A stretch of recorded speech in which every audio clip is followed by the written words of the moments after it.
সরকারি চাকরিতে প্রবেশের বয়সসীমা আপাতত বাড়ানোর কোনো পরিকল্পনা সরকারের নেই বলে জানিয়েছেন জনপ্রশাসন মন্ত্রী ফরহাদ হোসেন। দ্বাদশ জাতীয় সংসদের দ্বিতীয় অধিবেশনে সংসদ সদস্যদের প্রশ্নের জবাবে তিনি এ তথ্য জানান। সরকারি চাকরিতে প্রবেশের বয়স ৩০ থেকে ৩৫ বছর করার নীতিগত সিদ্ধান্তের বিষয় জানিয়ে তিনি বলেন, এটি নিয়ে ভবিষ্যতে আরও আলোচনা পর্যালোচনার সুযোগ রয়েছে। তিনি আরও জানান, শিক্ষামন্ত্রীর কাছ থেকে বয়স বৃদ্ধি সংক্রান্ত একটি চিঠি জনপ্রশাসন মন্ত্রণালয়ে এসেছে।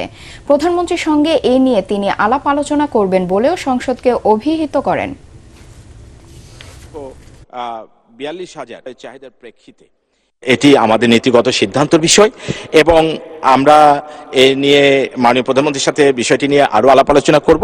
তবে আপাতত আমাদের এ ধরনের বয়স বাড়ানো চাকরির ক্ষেত্রে এখন পর্যন্ত আমাদের সিদ্ধান্ত নাই।